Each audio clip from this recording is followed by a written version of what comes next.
bonsoir. Merci à François Isquin de m'avoir invité.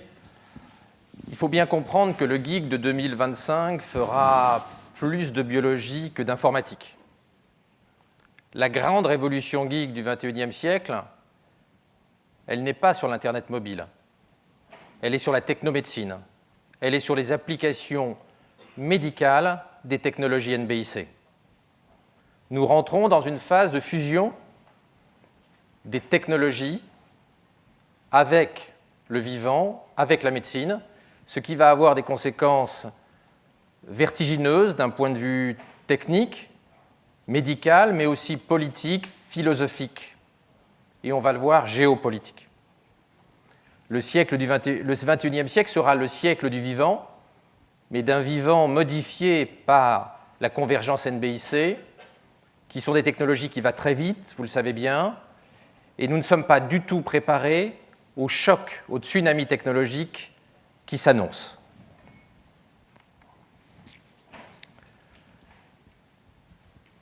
Ce qu'on appelle la technomédecine, c'est donc la fusion de la médecine traditionnelle avec les technologies NBIC. Et je voudrais essayer avec vous de voir entre les utopies technologiques et la science-fiction où va, au XXIe siècle, se situer la médecine réalité. Les technologies NBIC, vous les connaissez tous, je ne reviens que brièvement là-dessus. C'est la fusion des nanotechnologies, technologies qui permettent d'agir au niveau du milliardième de mètre, qui est justement l'échelle du vivant, l'échelle des constituants cellulaires. Biotechnologie, le B, et notamment la génomique, qui est déjà une science qui se déploie à une vitesse exponentielle. I, l'informatique, et puis C, la cognitique, c'est très important, c'est-à-dire les sciences du cerveau et l'intelligence artificielle. Et quand on parle d'intelligence artificielle, il faut oublier les robots humanoïdes des mauvais films de science-fiction des années 50 et bien comprendre qu'il existe déjà une intelligence artificielle sur Terre, certes embryonnaire, certes dépendante des hommes, et cette intelligence artificielle, c'est Google. La convergence NBIC va nous permettre d'agir au cœur des constituants cellulaires. Vous avez là le comportement de l'ARN messager et des cellules et des constituants qu'on appelle les ribosomes qui permettent de fabriquer les polypeptides à partir du code génétique. Les nanotechnologies vont nous permettre progressivement de décrypter le vivant à l'échelle du nanomètre et de bricoler le vivant. Nous sommes à la phase de transition entre aujourd'hui et 2025 où nous terminons le décryptage du vivant et nous rentrons dans le bricolage du vivant. Lire le code génétique, comprendre le fonctionnement cellulaire est quelque chose de déjà significatif. Modifier notre identité biologique, notre identité génétique, est quelque chose dont les conséquences politiques et philosophiques est bien évidemment beaucoup plus important. La révolution NBIC se compare à ce qui s'est passé vers 1890, quand sont arrivées les technologies aéronautiques, le téléphone, l'automobile, l'électricité et la chimie. C'est une révolution structurelle et convergente, mais à la différence de l'aéronautique, du téléphone et de l'électricité, le sujet n'est pas la matière inanimée, le sujet c'est la matière vivante, le sujet c'est l'homme. Et nous allons progressivement devenir des êtres prototypes en version bêta, modifiés par la technologie. Le fantasme transhumaniste, c'est-à-dire de vouloir modifier notre identité biologique, va devenir, au cours de ce siècle, une réalité médicale. Je voudrais vous dire de façon synthétique quelques mots au sujet de la dynamique de la technomédecine. La technomédecine, elle a 8 grandes facettes. La première, c'est que ces technologies sont exponentielles. Elles se comportent comme la loi de Moore, un petit peu plus vite que la loi de Moore, mais elles se comportent comme la loi de Moore. Il s'agit donc de lois hyperboliques, ce qui induit une imprévisibilité. On va le voir tout à l'heure, le séquençage de l'ADN est en train de se banaliser, et vous serez tous séquencés d'ici 2020 dans cette salle. En 1990, 100% des scientifiques pensaient qu'il était impossible de jamais pouvoir séquencer la totalité des 3 milliards de bases chimiques de nos chromosomes, de notre ADN. Ce qui était impossible est devenu possible est en train de devenir une commodity économique, une banalité, et demain le pivot du système de santé. La deuxième facette importante, c'est que le data mining, le big data, rentre dans la santé. Rentre dans la santé et va prendre une part de plus en plus importante de la valeur. En 2025, le data mining sera plus important et sera plus valorisé que le stéthoscope. C'est le déclin du pouvoir médical qui s'annonce. Bien sûr, les algorithmes génétiques, le big data appliqué à la santé est principalement situé entre Seattle et puis San Diego, où sont les industries de séquençage ADN, en passant par la Silicon Valley, bien sûr, où beaucoup de startups sont dans un rayon de 5 à 10 km, de startups biotech, dans un rayon de 5 à 10 km autour de Mountain View, autour de Google. Des infomédiaires californiens vont prendre le pouvoir de plus en plus largement dans l'organisation du système de santé. La quatrième conséquence de cette technomédecine, où nous allons, notamment grâce au séquençage ADN, connaître nos prédispositions très précocement, parfois et souvent même avant de naître, pas nous, mais les générations d'après, c'est que nous avons une modification radicale du cycle économique, médico-économique. L'exemple le plus célèbre est celui d'un geek bien connu. Sergey Brin, le cofondateur de Google, s'est fait séquencer par 23andMe, qui est la filiale génétique de Google. Oui, Google fait de la génétique. Il s'est fait séquencer et il a découvert en 2010 qu'il était porteur d'une mutation du gène LLRK2 qui lui donne 3 chances sur 4 de faire une maladie de Parkinson. Ce qu'il aurait dû découvrir en 2047, le jour des premiers tremblements, il l'a appris en 2010. Cette anticipation du risque modifie bien sûr l'organisation du système de santé. Autre point fondamental, concernant quelque chose qui me touche en tant que chirurgien, et sans doute moins vous en tant que principalement entrepreneur et informaticien, c'est que le pouvoir médical va être profondément redistribué. Les médecins vont perdre le pouvoir médical. Le médecin est habitué à soigner les gens avec sa bite et son couteau et éventuellement une feuille Excel A4. Éventuellement. Le big data et les ordinateurs hexaflop, le data mining ne sont pas vraiment l'univers dans lequel les médecins ont été formatés. Mais cette santé technologique, elle a des conséquences qui vont au-delà du système de santé.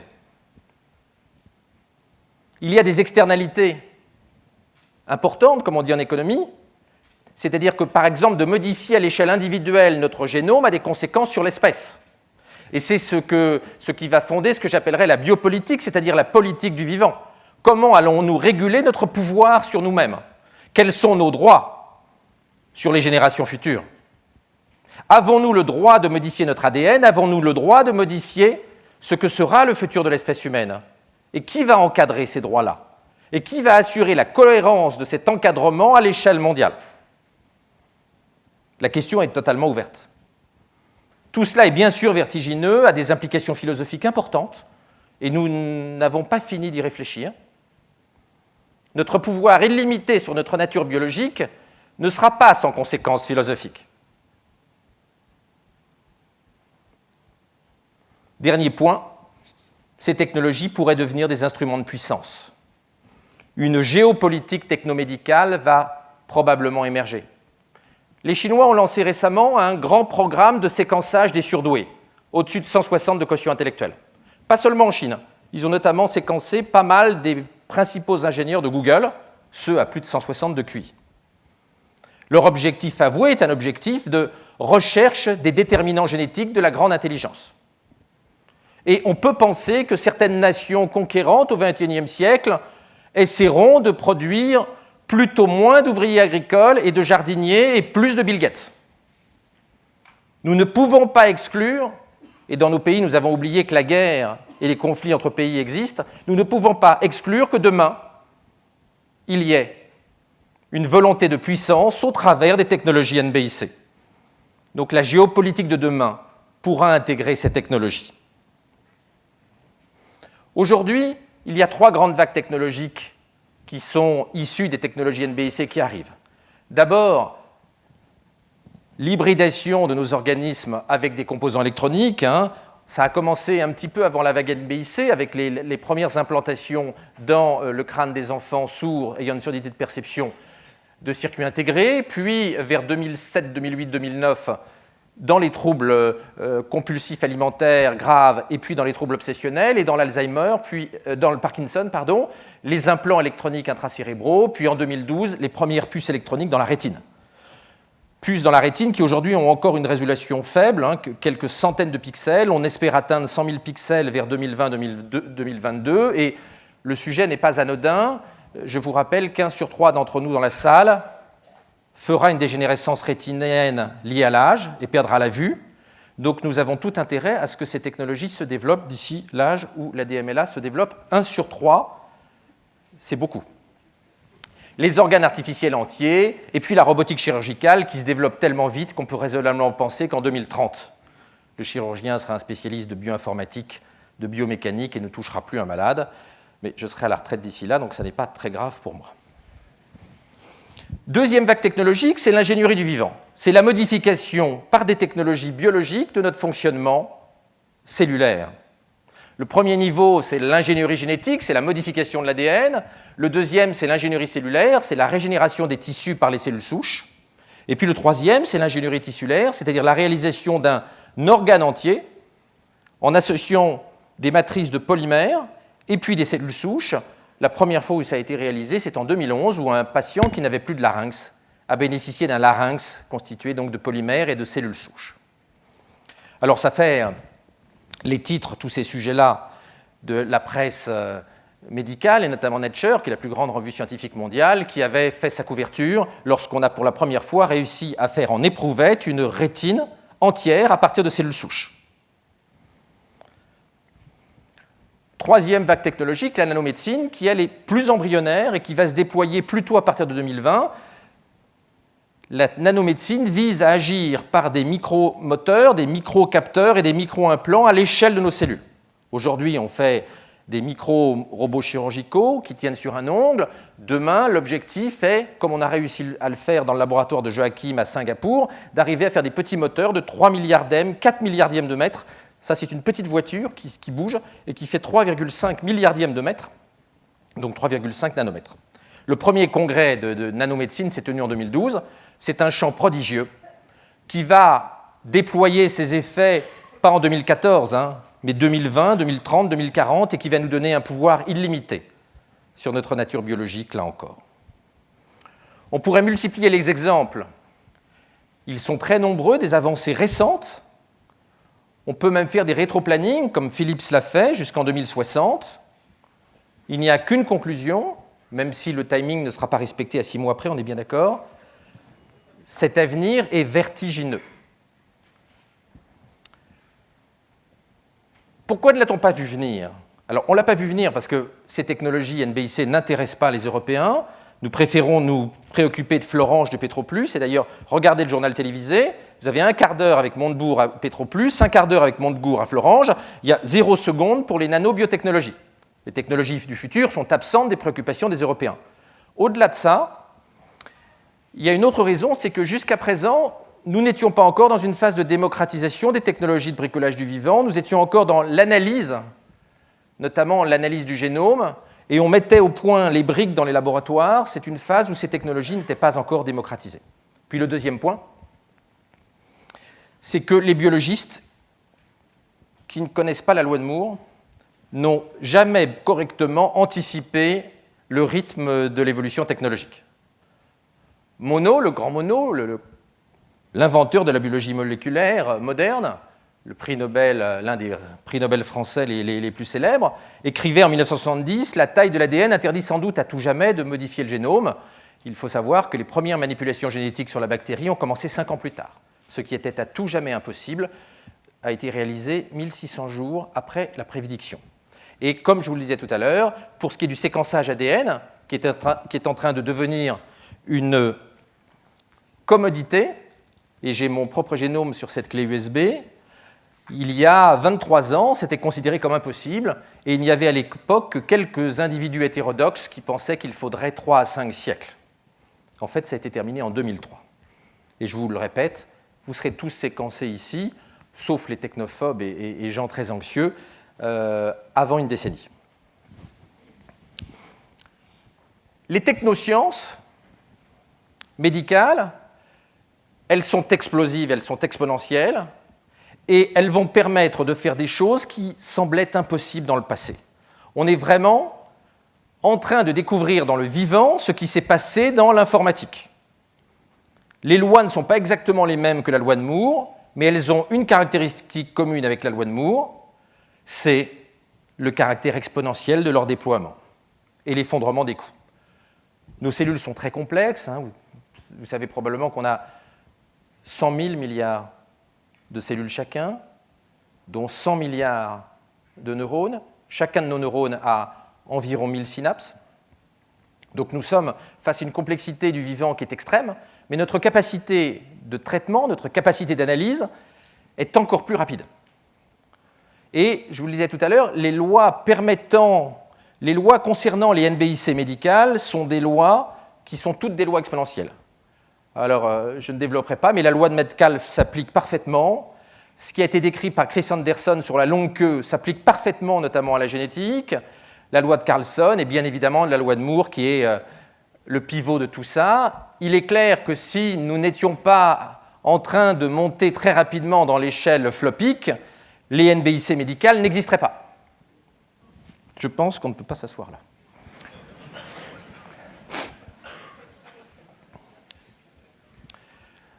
Pour séquencer l'ADN, il faut une puissance teraflopique. Le teraflop n'a été atteint qu'en 1998. Pour encadrer une thérapie génique en toute sécurité, il faut une puissance hexaflopique, c'est-à-dire la fin de notre décennie. Pour analyser le cerveau, pour pouvoir traiter des maladies comme la maladie d'Alzheimer, pour comprendre comment fonctionne le câblage neuronal, il va falloir du zetaflop, c'est-à-dire 1000 milliards de milliards. Intel pense qu'on va y arriver vers 2029. Donc, le vivant est très complexe, mais les outils dont nous disposons ont une puissance extraordinaire, et une puissance qui avance à la vitesse du tsunami, qui suit des lois exponentielles. Je vous rappelle, c'est une banalité pour vous, mais le teraflop qui est nécessaire pour séquencer l'ADN de quelqu'un, ça représentait 9298 Pentium en 1997 et ça faisait un hangar d'un demi-hectare. Aujourd'hui, Night Corners, la dernière puce d'Intel, sortie fin 2011, fait un teraflop et tient dans le creux de la main.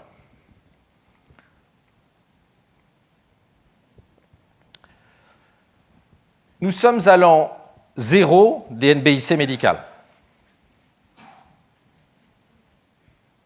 C'est aujourd'hui que ça commence.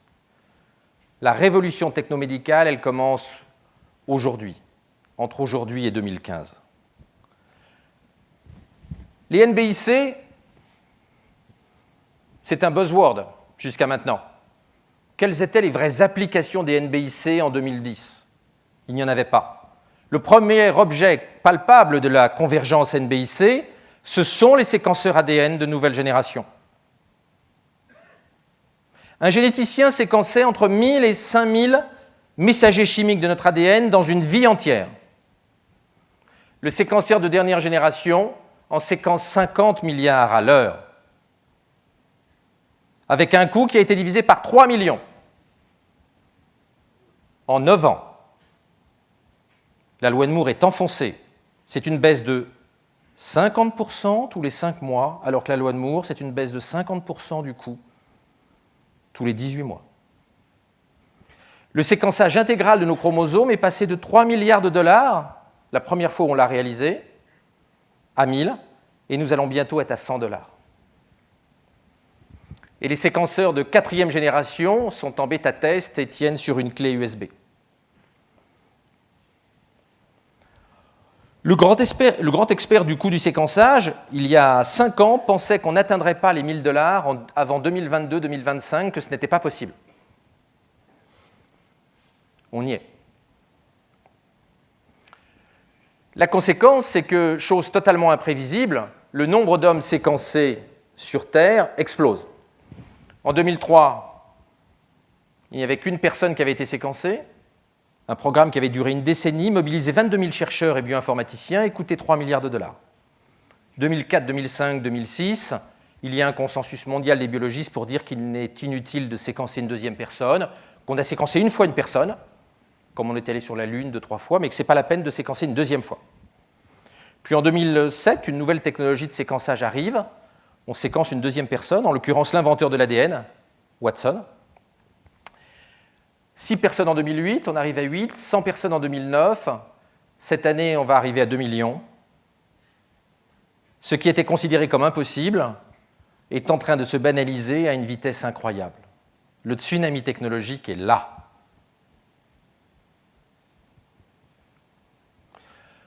Si le nombre de personnes qu'on séquence explose, c'est parce que le coût du séquençage s'effondre. 3 milliards de dollars en 2003, 1,5 million en 2007, 180 000 en 2008.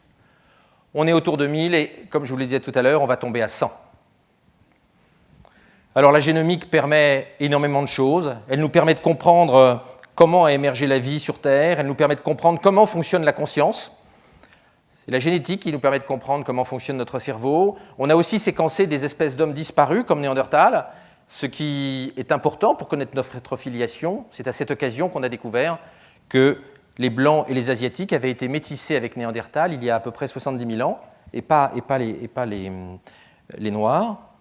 Ça permet bien sûr de dépister des maladies, ça permet de connaître nos facteurs de risque, ça permet de piloter notre parcours de santé dans le futur, c'est-à-dire de réaliser une médecine personnalisée qui n'est plus du prêt-à-porter, mais qui est du sur-mesure, en fonction de nos caractéristiques biologiques et de nos caractéristiques génétiques. Et puis ça permet d'organiser les traitements NBIC qui vont se déployer dans le futur, les thérapies géniques, les cellules souches, etc., etc. Bien sûr, il y a souvent une confusion entre l'hérédité, le déterminisme, la génétique, les prédispositions. Tout ça est compliqué. Ça ne se comprend pas en 5 minutes. Et si nous voulons avoir des débats biopolitiques sereins dans le futur, il faudra que la culture générale des gens augmente. Et il faudra commencer par les geeks. Et c'est vous qui serez les ambassadeurs de la technologie NBIC dans la santé dans le futur. C'est vous, en réalité, même si vous ne le savez pas encore, qui allez rentrer dans ces technologies-là parce que votre domaine de prédilection et la biologie sont en train de fusionner. Je voudrais vous dire quelques mots des conséquences politiques que j'ai ébauchées tout à l'heure, économiques et éthiques de toutes ces technologies. Conséquences médicales d'abord, le séquençage des tumeurs nous a permis de comprendre l'extrême complexité du cancer et pourquoi il y a tant de cancers qui restent résistants aux traitements traditionnels. À peu près au moment où Steve Jobs commençait à maigrir un petit peu, on a séquencé pour la première fois une tumeur. Depuis, on en a séquencé des dizaines de milliers. Et on a découvert l'extraordinaire complexité de la biologie tumorale. Je vous passe les détails et je ne veux pas vous faire peur, sinon vous pourriez ne pas bien dormir ce soir. Mais on avait une vision très enfantine du cancer. On imaginait que pour chaque type de cancer, il y avait une mutation de l'ADN et qu'on allait trouver des traitements ciblés sur chaque mutation. Puis on pensait en plus que la quasi-totalité de l'ADN ne servait à rien. On ne l'avait jamais séquencé, donc on pensait qu'il était inutile. C'est l'effet réverbère. Ce qu'on ne connaît pas, on pense que ça n'existe pas. Et donc on pensait que 98,5% de l'ADN était ce qu'on appelait à l'époque du junk DNA, de l'ADN poubelle. Alors ce n'est pas du tout de l'ADN poubelle, c'est l'ADN régulateur, c'est un ADN fondamental. Et en séquençant les tumeurs, on s'est rendu compte du caractère absolument crucial de cet ADN que l'on croyait être poubelle.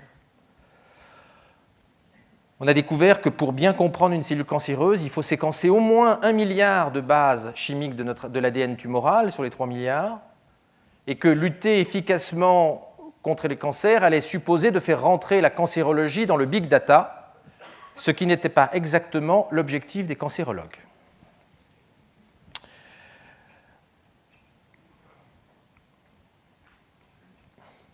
Bref, sur l'exemple du cancer, on voit à quel point on a une modification du paradigme médical qui pose un gros problème aux médecins, puisque les médecins n'ont quasiment pas de formation en l'informatique, n'ont aucune connaissance en data mining, n'ont aucune connaissance en big data. Le règne de la big data en médecine a commencé et est en train de commencer au travers de la cancérologie. Quelques mots sur le plan démographique. Ces technologies pourraient progressivement avoir des conséquences démographiques. Notre espérance de vie a déjà triplé. Elle était de 25 ans en 1750. Elle est aujourd'hui de plus de 80 ans. Le recul de la mort date d'à peu près 1750. Notre espérance de vie a été multipliée par 3 en 2 siècles et demi. Les petits pics, ce sont les guerres, qui en général ont un effet défavorable sur notre espérance de vie, principalement chez les hommes. Dans certaines guerres, il y a quelques victimes collatérales chez les femmes et les enfants, mais c'est quand même plus rare. Aujourd'hui, notre espérance de vie croît de 3 mois par an. Et je le répète, il faut bien comprendre que cela signifie en pratique que quand nous vieillissons d'une année, nous ne nous rapprochons de notre mort que de 9 mois, puisqu'entre-temps, nous avons gagné 3 mois. Si on pouvait chaque année gagner plus de 3 mois, par exemple 12 mois, nous ne mourrions plus.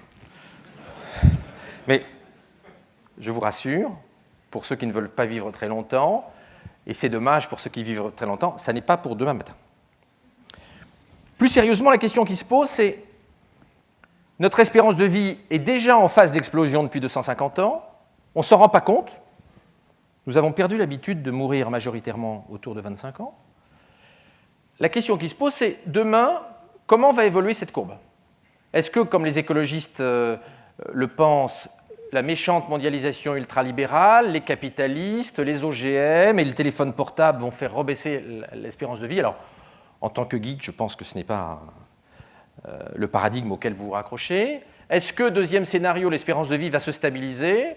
Est-ce qu'elle va continuer à monter de 3 mois par an pour arriver à 120 ans à la fin du XXIe siècle ? Ou est-ce que les technologies NBIC ne pourraient pas changer le cours de l'histoire en entraînant, dès le XXIe siècle, une croissance exponentielle de l'espérance de vie ?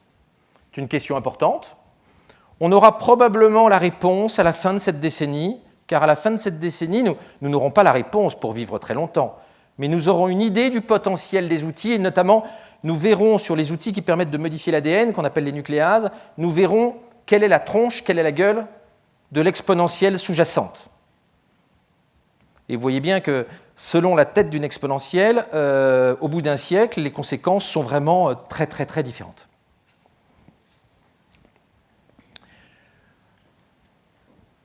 Ces technologies vont beaucoup inquiéter, je vous rassure. Moi, je connais quelqu'un qui fait mettre le téléphone portable de son mari au garage quand il rentre le soir du travail, tellement elle pense qu'elle va avoir un cancer du cerveau à cause du téléphone portable. Donc, des angoisses au travers des technologies NBIC appliquées à la santé, on va en avoir beaucoup. On va en avoir beaucoup, et la biopolitique va devenir un sujet très chaud au XXIe siècle. Le premier sujet très chaud, je ne sais pas si vous avez suivi l'actualité, mais il est aujourd'hui possible de séquencer l'ADN des fœtus sans faire d'amniosynthèse.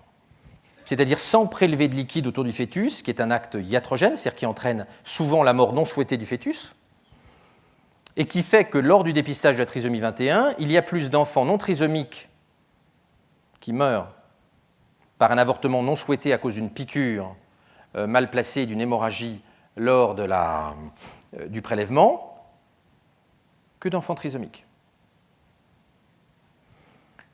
De surcroît, le dépistage de la trisomie, il est très tardif. Il intervient à une phase où l'avortement pour convenance personnelle n'est plus autorisé, on est très au-delà des 12 semaines.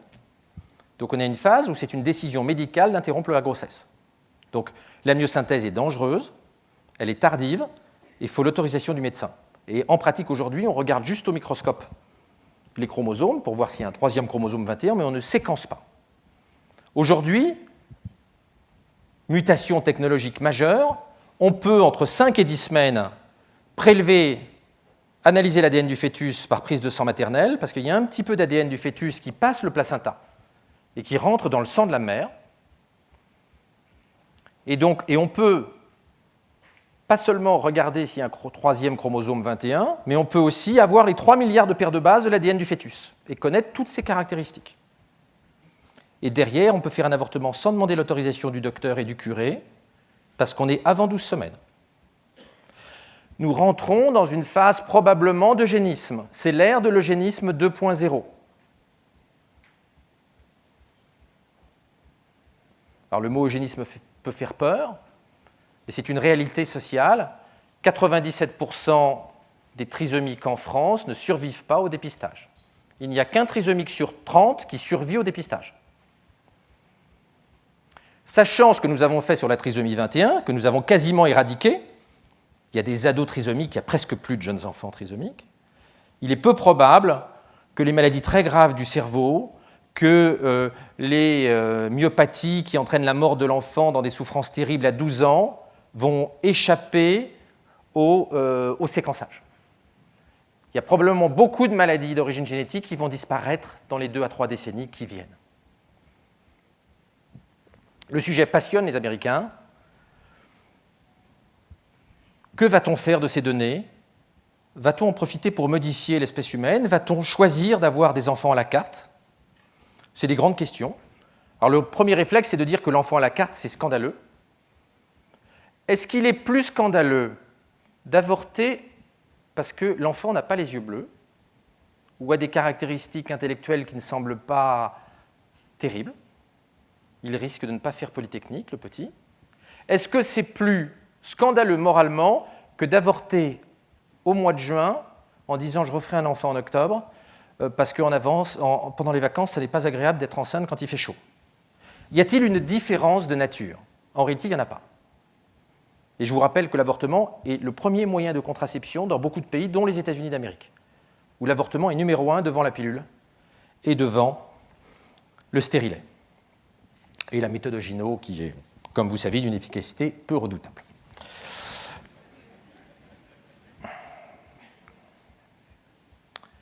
Le génomythique arrive.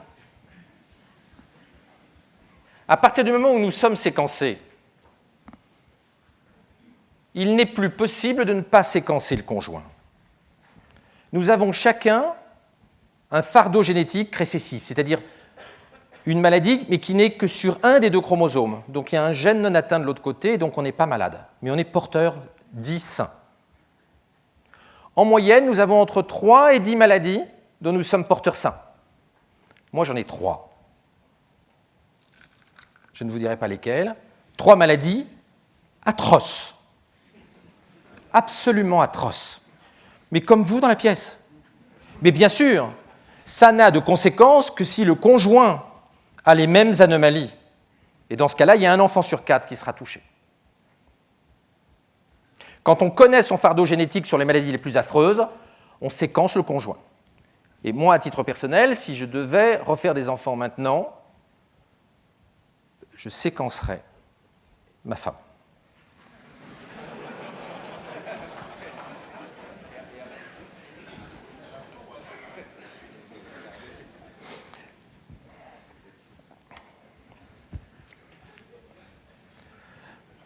Vous avez vu les psychodrames autour du mariage pour tous, du mariage gay.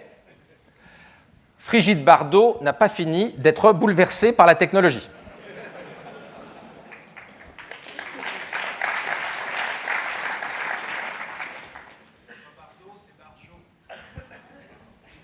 C'était un trait d'humour. Mais je crois que Brigitte Bardot n'était pas frigide. Enfin, d'après la légende populaire. Je ne suis pas au courant, j'étais un peu jeune à l'époque. Le séquençage des embryons est possible dès aujourd'hui. Dès 2020, on va pouvoir produire une quantité illimitée d'ovules à partir des cellules souches dites IPS. On prend un fibroblaste de la peau et on peut faire un neurone, mais on peut aussi faire un ovule, on peut faire aussi un spermatozoïde. On le fait chez l'animal, on le fera chez l'homme, on pourra le faire, ça ne veut pas dire qu'on l'utilisera forcément, à partir de 2020. Alors, les associations homosexuelles américaines sont extrêmement friandes, puisqu'il est possible de fabriquer un spermatozoïde, mais aussi à partir d'un ovule, à partir de la même personne. Et ça permet notamment de dire, mon copain, à partir d'une cellule de souche, on lui fait un ovule IPS, moi je prends un spermatozoïde à moi, ou le contraire, et après on va faire un bébé. Donc vous voyez que les questions éthiques vont être considérables derrière toutes ces applications technomédicales. On peut également, derrière une anomalie d'un séquençage d'embryon, on peut faire un avortement, mais on va, à partir de 2018-2020, pouvoir faire une thérapie génique sur l'embryon, c'est-à-dire modifier l'ADN du bébé. Et puis, à l'horizon de la fin du siècle, on estime que l'utérus artificiel va être opérationnel, c'est-à-dire une couveuse qui, au lieu de prendre le bébé à 7 mois, le prend le premier jour. C'est-à-dire une couveuse sophistiquée qui incorporait les technologies du rein artificiel pour gérer les échanges membranaires. Les associations gays américaines réfléchissent beaucoup, et effectivement, ça permettrait de se passer de la mère porteuse, qui est parfois source de complexité quand elle part avec le bébé à la fin. Vous voyez sur cet exemple que les conséquences éthiques et morales de ces technologies-là sont considérables. On ne va pas les rencontrer demain matin, on va les rencontrer progressivement dans les 5 à 20 ans qui viennent et au-delà. Mais derrière, il y a beaucoup d'enjeux éthiques. Deuxième point, une partie de la valeur va partir vers les infomédiaires.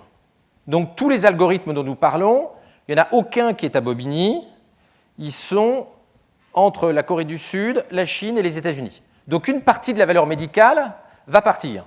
De même que le web a fait partir du pognon du Figaro et de TF1 vers Mountain View, la technomédecine va faire partir du pognon des docteurs européens vers les infomédiaires de la zone Asie-Pacifique. Ce qui va être une source d'appauvrissement. Nous sommes quasiment absents de ces technologies-là, où nous avons quelques confettis qui sont aux grandes entreprises NBIC de la zone Asie-Pacifique ce que Doctissimo est à Facebook ou à Google, c'est-à-dire des nains absolus.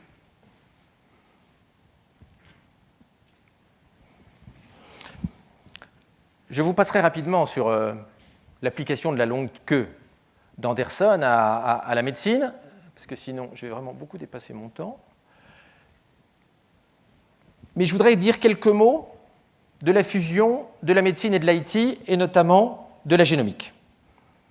La génomique, c'est un tout petit peu de chimie sur des machines de séquençage qui deviennent de plus en plus banales, et c'est principalement de l'IT. À partir de 2015, les médecins vont être vraiment confrontés à un vrai tsunami génomique, à une vraie tempête digitale. C'est une révolution du IT. Un whole génome ADN, c'est 10 téraoctets, donc 10 000 gigas. On est très au-delà de ce qui est juste concevable pour un docteur. À part 3-4 geeks médecins, mais qui ne courent pas les rues. Car les médecins, contrairement à ce qu'on pourrait penser, sont assez technophobes. Ce déluge de data va redistribuer le pouvoir médical. Les médecins n'y sont pas du tout préparés et s'y attendent très peu. Les médecins sont aussi peu préparés à l'arrivée du big data dans leur jardin que Kodak était préparé à l'arrivée de la photo numérique et que le Figaro était préparé à l'arrivée de Google. C'est vous dire. Nous allons passer ainsi d'un système d'organisation de la santé avec un marketing de masse, des stratégies de professionnels vers le soin, des structures décentralisées avec des expertises locales, à une médecine 2.0 avec un marketing ciblé, des analyses centrées sur la biologie moléculaire, des structures centralisées avec des systèmes experts mondiaux, et puis une téléexpertise. Il y a aussi peu de place pour 50 logiciels d'analyse du génome qu'il y a de la place pour 50 moteurs de recherche en matière de web. Ce sont forcément des oligopoles, parce qu'on est dans des systèmes de rendement d'échelle où il ne peut y avoir qu'un oligopole, voire un monopole. Donc, les systèmes experts seront peu nombreux et seront très centralisés. Et seront à l'origine d'un pouvoir de même nature que celui de Google, peut-être d'ailleurs détenu par Google. Tout ceci, c'est une équation redoutable pour les professionnels de santé. Dans la salle, vous vous en foutez, enfin il y a peut-être 2-3 médecins quand même, vous vous en foutez. Pour moi, pauvre maréchal Ferrand du XXIe siècle, en tant que médecin, je suis plus touché. il est probable que ces évolutions technologiques vont entraîner une marginalisation, un déclassement, une paupérisation du corps médical, une fragmentation, un contournement. Le corps médical n'a pas fini de souffrir. Le système de santé va être rebooté et les professionnels de santé ont du mal à comprendre qu'ils vont devoir outsourcer leur cerveau dans le cloud computing. Déjà, rien que quand on leur énonce ça, ils ne comprennent pas.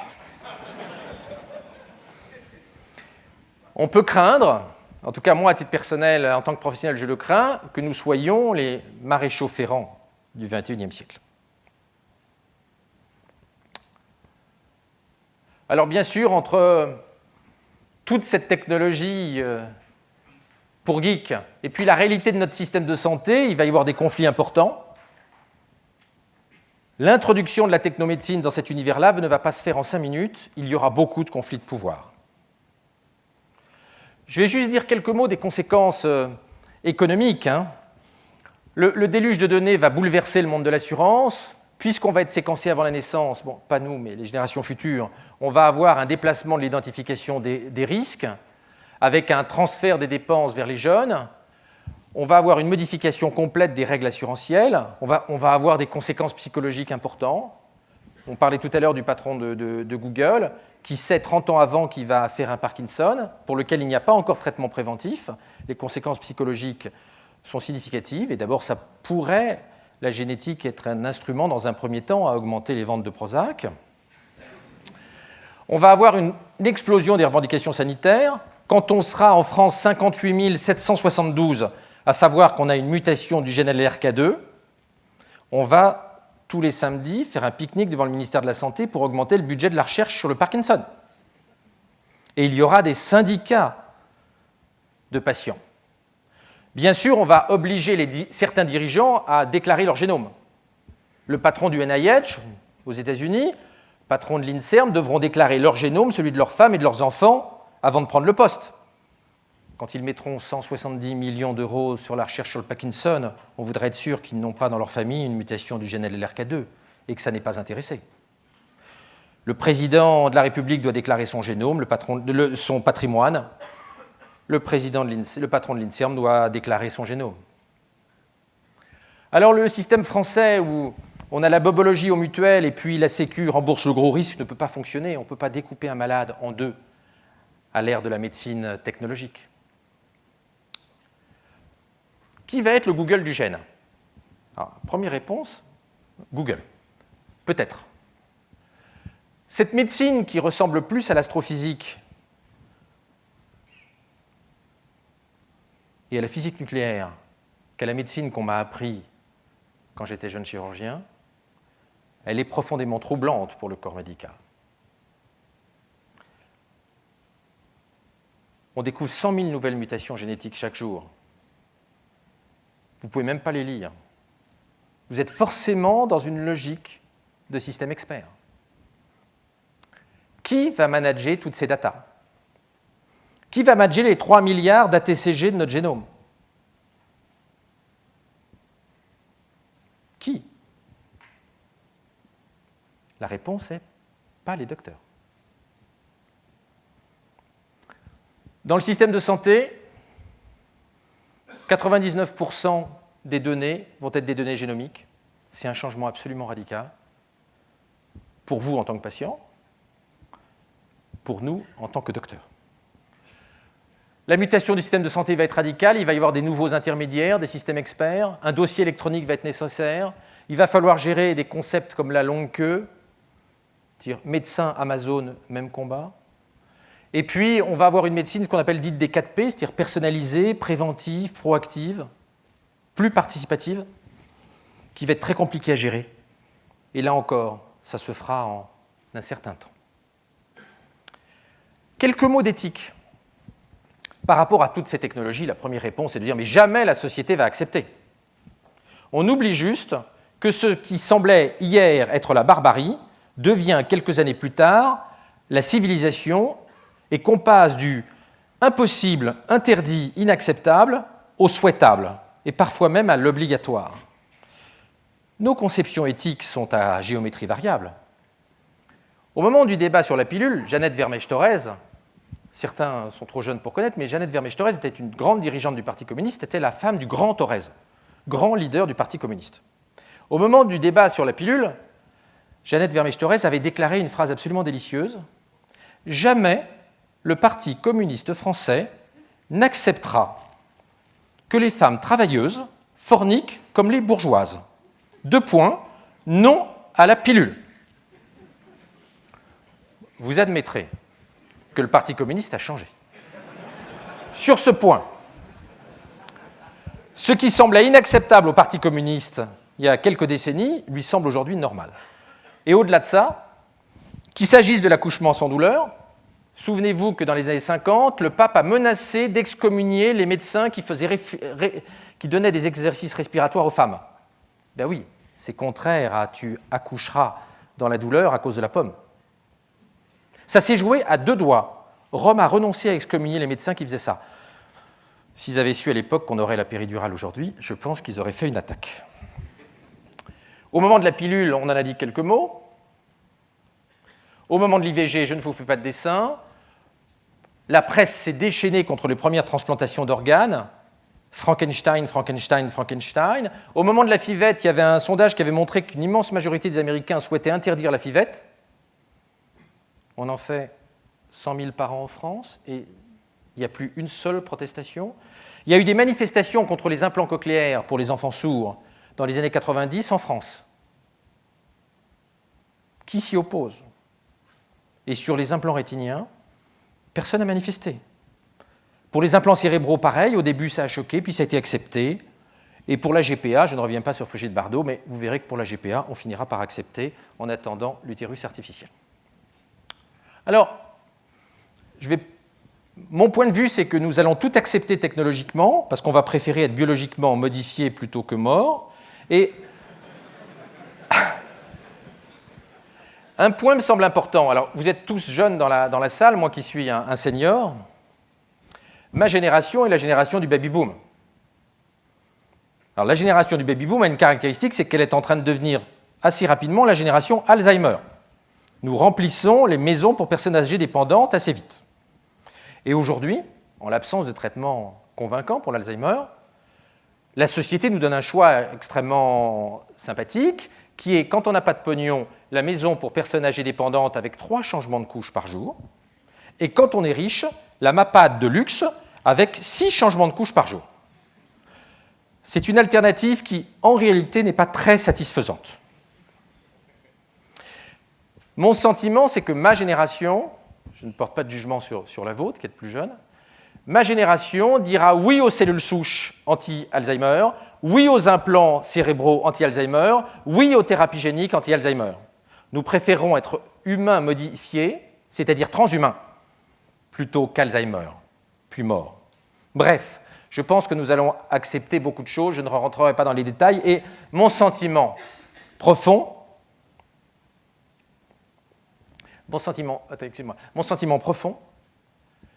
c'est que les lignes rouges éthiques ne tiendront pas et que les lignes rouges sont davantage des lignes maginaux plutôt que des interdits durables.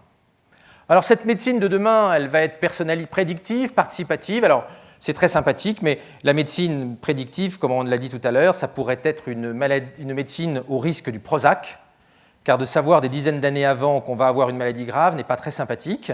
Alors bien sûr, des traitements vont arriver, mais aujourd'hui, dans la plupart des cas, quand on sait être atteint d'un variant génétique, on n'a pas encore, pathogène, on n'a pas encore le traitement le plus souvent. Donc, par rapport à toutes les informations que nous allons avoir sur notre nature biologique, il va falloir hiérarchiser ces données, les planifier, accompagner le patient, bien sûr le protéger contre les margoulins de la technomédecine. Il y a déjà des gens qui vendent sur Internet des fausses cellules souches. Et il y a un gamin qui est mort à partir pas en France, à partir d'un traitement nanobiotechnologique bidon que ses parents avaient trouvé sur Internet. Nous allons avoir un nouveau pouvoir, en réalité. L'idéologie transhumaniste est en train de s'imposer, c'est-à-dire l'idée selon laquelle nous sommes autorisés à modifier notre nature biologique pour moins souffrir, moins vieillir, moins mourir. Quand j'étais jeune chirurgien, c'était avant le plan douleur de 1990, nos patrons nous disaient, mais doucement sur la morphine. Les cancéreux, ça doit souffrir. Mais c'est pour ça qu'il y a eu le plan douleur de 90 où on a dit on n'a plus le droit de souffrir. Il y a eu 2 plans antidouleurs lancés par Kouchner à la fin des années 80, début des années 90. On trouvait normal de souffrir un peu. Aujourd'hui, on trouve ça pas normal du tout. Et puis si on vous disait, bon, on va mettre la morphine mais à petite dose pour votre cancer, à métastasé, vous ne l'accepteriez pas. En 85, les malades acceptaient de souffrir quand ils avaient un cancer. Donc, l'État-providence risque de devenir un peu un État liberté, égalité, NBIC. On a vu qu'on est probablement sur un toboggan biotransgressif et que nous allons préférer être transhumains que morts. Et d'ailleurs, nous sommes déjà des transhumains. Avoir un pacemaker, avoir un implant quand on a une maladie de l'œil, d'avoir une prothèse de hanche, c'est déjà être biologiquement modifié. Nous sommes déjà prendre la pilule, c'est déjà être transhumain. Nous sommes déjà avec une petite dose de transhumanité. Mais le meilleur est probablement pour après. Alors, les grands acteurs des technologies NBIC, nous ne sommes pas concernés, il n'y en a aucun en Europe. Donc, nous allons pouvoir observer ce qui se passe et il est peu probable que nous ayons un pouvoir d'influence sur des technologies qui ne sont pas de chez nous. Ce pouvoir transhumaniste, il est centré sur les industriels NBIC, c'est-à-dire l'Asie-Pacifique, la Chine, les États-Unis, la Corée, pour faire court, les associations de patients et les malades qui pensent, comme on l'a vu, qu'il vaut mieux être transhumain que mort, et puis plus on est malade, plus on pense qu'il vaut mieux être transhumain que mort.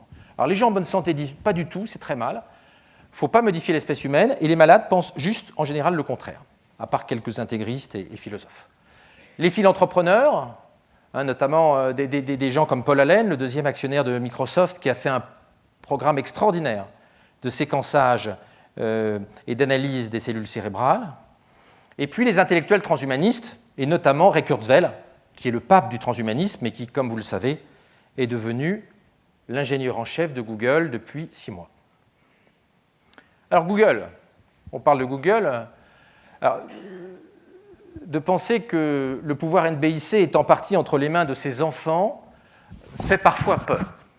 Alors ça, c'est le blog de Sergey Brin, quand il a appris en se séquençant qu'il avait ce facteur de risque majeur pour le Parkinson. Ça, vous voyez, c'est la publicité qu'avait fait la filiale génétique de Google, 23andMe. Vous voyez, ce sont les enfants qui, au pied du sapin de Noël, trouvent le séquençage ADN.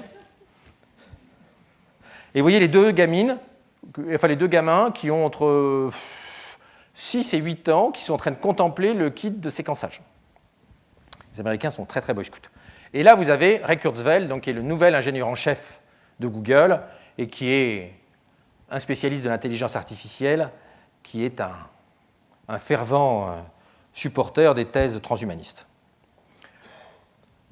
L'État va probablement devenir schizophrène face à tant de contradictions. Je ne rentrerai pas dans les détails parce que j'ai déjà dépassé mon temps de plus de 10 minutes. Mais ça va être très compliqué à gérer. La biopolitique va être un enjeu compliqué. Là encore, cela ne va pas être un long fleuve tranquille. Et la façon dont l'échiquier biopolitique va s'organiser va être un véritable enjeu. Selon la façon dont nous allons réguler l'utilisation de ces technologies-là, nous allons faire bifurquer l'humanité dans un sens ou dans un autre.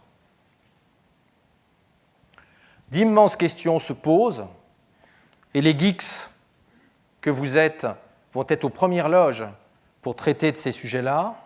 Comment faire pour gérer politiquement des tendances exponentielles ? On voit que les industries traditionnelles ont eu du mal à faire face à la loi de Moore. Mais là, il ne s'agit plus de microprocesseurs, mais il s'agit de l'espèce humaine. Comment éviter un déclassement géopolitique si ces technologies se déploient ailleurs que chez nous ? Comment influer sur l'avenir des nanobiotechnologies alors que nous n'y sommes industriellement pas présents ? Comment baliser l'eugénisme et que faire du séquençage des fœtus ? Comment encadrer ce type de pouvoir ? Comment définir une politique du cerveau ? Parce que dans les NBIC, on n'a pas beaucoup parlé, mais nous allons pouvoir modifier progressivement notre fonctionnement cérébral. Tout ceci, ce sont des questions absolument fondamentales. En conclusion, je voudrais dire 2 mots. D'abord, et cela va vous paraître complètement farfelu, on ne peut pas exclure que la première personne qui vivra 1000 ans soit déjà née. Je vais vous expliquer comment. Quelqu'un qui naît aujourd'hui aura 90 ans en 2103, va bénéficier de la technologie de 2020, de 2025, de 2030, de 2040, de 2050, de 2060, 2070, 2080, et aura probablement une espérance de vie supérieure, bien supérieure à 90 ans. Il y aura peut-être déjà une espérance de vie de 150, 180 ans. De quoi atteindre 2200. Puis en 2200, on aura probablement de nouvelles innovations technologiques qu'on n'imagine même pas aujourd'hui. Et ainsi de suite. Il est possible que des gens jeunes aujourd'hui aient déjà une espérance de vie très longue. Bien sûr, nous n'allons pas le savoir tout de suite. Il faudra attendre l'an 3000 pour savoir si la première personne qui vivra 1000 ans est déjà née, ce qui me permettra de ne pas me faire engueuler si cette prédiction est fausse. Le recul de la mort va-t-il s'accélérer? Alors, j'en ai fait un bouquin, La mort de la mort, mais le sujet est très chaud aux États-Unis, là où il y a un lobby transhumaniste et NBIC fort. Time, il n'y a pas très longtemps, a fait sa couverture sur la perspective d'une immortalité dès le XXIe siècle.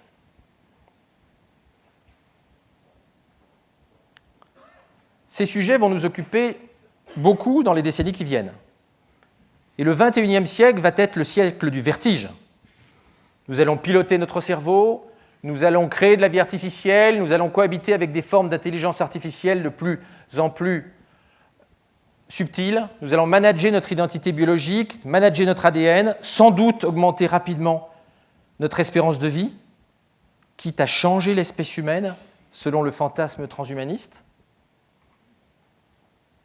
Ce siècle du vertige pourrait peut-être être le prémisse de la vie éternelle ou de la vie très longue, pourrait être le prémisse de la fin de beaucoup de maladies, pourrait être le signal d'une techno-civilisation médicale triomphante, mais si le vertige nihiliste l'emporte, le retour de l'obscurantisme est possible, et le XXIe siècle pourrait ne pas être celui de la vie éternelle débutante, mais pourrait être le retour de l'obscurantisme, comme à Tombouctou cet hiver. Je vous remercie.